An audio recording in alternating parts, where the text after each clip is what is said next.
Hi. So I'm not political, and I'm trying to cover a lot in a very short period of time, so hopefully it's too short to get me into any trouble. Let's see.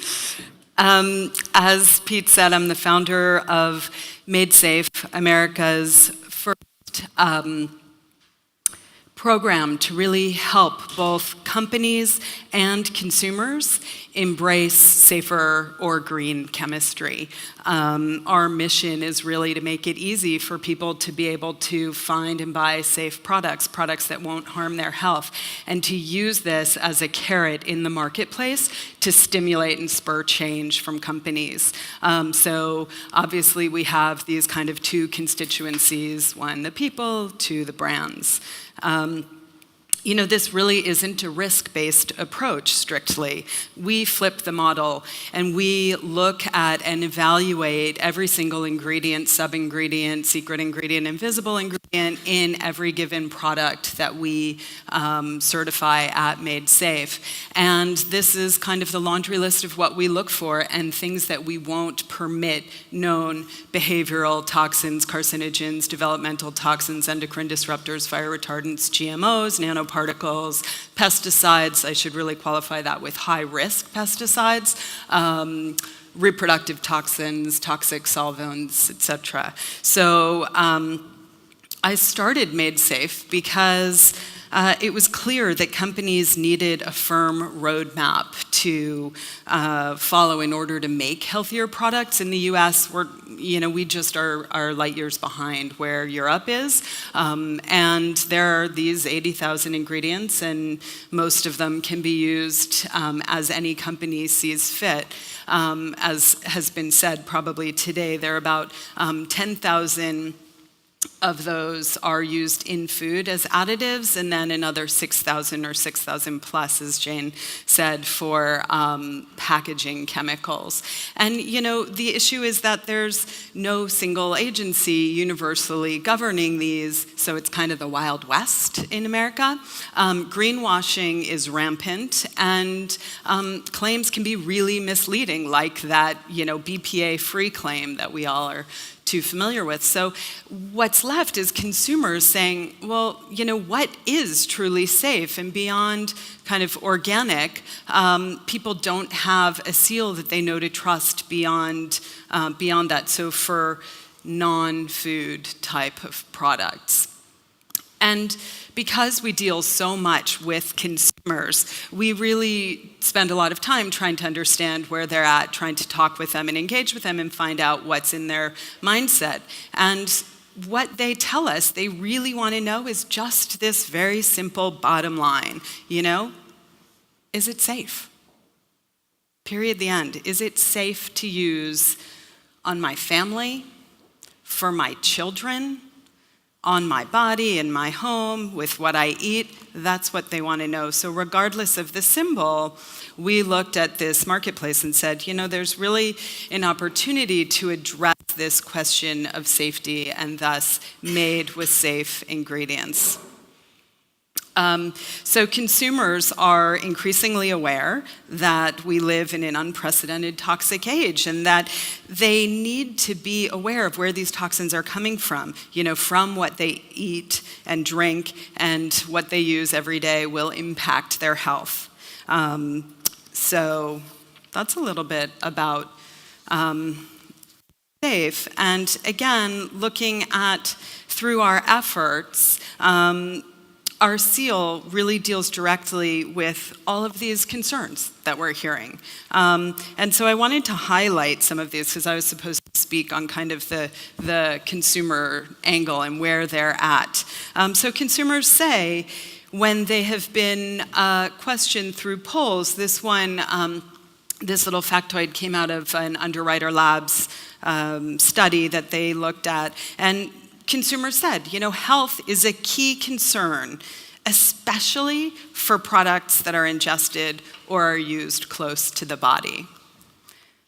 Consumers want to know what's inside their food. We know this in the US especially. know, but we're not necessarily letting them know. We don't have formal policy there. But as everybody in this room can attest, obviously, that's why we're here. This is a much deeper story than what seed something was grown from, where it derived, and that the chemicals in food packaging have a very big role to play here. So this one's really interesting. Consumer confidence is on the wane. It is going down. In 2012, consumer confidence in the food supply was at 78%. People were relatively, a large majority was feeling confident in the food supply. 3 years later, a short period of time, 2015, that number has eroded and gone down to 61%. And the number one concern about the food supply has changed. It's different. It's no longer foodborne illnesses being number one. It's the chemicals in the food supply. That is the consumer's biggest concern. So if you're a brand sitting in here, I'm sure that's making you think. You're at work on that. So at Made Safe, what we do is perform services for brands that we call ingredient diligence, and we look at all kinds of ingredients. The thing I really wanted to highlight here as it pertains to this meeting is the invisible ingredients. You know, that's what we really need to look at. Those are the ingredients that are forming or reacting or leaching from the package. They're not on any kind of label, and so consumers don't really know what to do with these. Some are aware, some aren't aware, some are concerned, some don't know to be. But what's most to me anyway is that if you actually listen, there's a lot of conversation going on in a lot of boardrooms in the US especially as well, and they're talking about moms. And I stand here today as a serial entrepreneur who was concerned about this issue because I'm a mom to 3 children. And my twins, when they were born, were highly allergic to things I didn't even know it was possible for you to be allergic to. And I'm a really important representative of a huge driver of the economy. Women control 85% of the wallet in the US, and most moms control food purchases. So this is important to know. Women want to know that their purchases are going to promote health and that they won't cause or spur disease. Sally Grimes, who's the president of Tyson Foods, says, we just follow the consumer. So she was when she said this, she was really referring to letting people know about what's inside their products and how they're making them, and that's really an important thing. She said, this ultimately is a values-based decision for consumers. So we have to be thinking and addressing the values. At Land O'Lakes, the COO there, Beth Ford, she said, you know, these things matter to shoppers. It's not just the ingredients. She said, millennials are making decisions about their food based on the values of the company that's making it. It's really important to look at the bigger picture here. And then Hintwater, which has just had a very meteoric kind of rise, their CEO, Kara Golden, said, you know, the purchasers really want to know everything from where their food is coming from and all the way to the end of life cycle. What are you going to do with that plastic bottle at the end? So these are things consumers are thinking about. And the reason this is really just good business is because it's profitable. This is a huge market. I'm not going to go through all of these numbers, but I want to highlight that 80% of US parents buy at least some organic products across a wide range of categories, and 30% of those, they specifically choose organic because those products contain fewer toxic ingredients. It's important for us to stay ahead, and as manufacturers and innovators and thinkers about this, to stay ahead of the fact that the next logical question is to think about what it's packaged in, right? We are, as a society, and why this matters and why I'm here as a mom representative with this business, is to say we're an increasingly unhealthy culture, especially in the US. The numbers are staggering. We're raising the first generation of children who aren't as healthy as we are. And the cost to manage these diseases are skyrocketing at rates that are just untenable. We spend $750 billion every year managing chronic diseases. That's not curing them. That's just coping with them. So consumers also say packaging does matter. This is the new wave, it's the next frontier, and it's here. 62 million women who are actually defined as eco-aware moms are buying $1.75 trillion worth of goods each year, and they 75% of them are choosing what they bought because of the packaging. 59% say they actually changed what they were going to buy to something else because of the packaging. 72% specify the importance of food and beverages being packaged what they consider to be responsibly.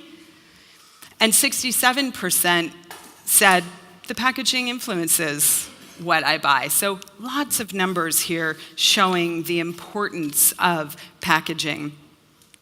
So what we like to think about is how to use this as an opportunity to build brands to win, to set up forward-thinking brands who are going to get ahead of this trend and win consumer trust, in some cases win it back, and in some cases establish it. There's a lot at stake here, and a huge amount of upside for the brands that really embrace this as we move down the path, not changing because it's a necessity of last resort, but changing voluntarily, getting in front of it, so that when people are asking where the toxins are coming from, they can answer and they can show what their companies have done. So we want to use full transparency to actually have a dialogue with companies, with people, with consumers about what's working, what isn't working, where we need to make changes, where we need to see more green chemistry and invention, and say to companies, we understand you can't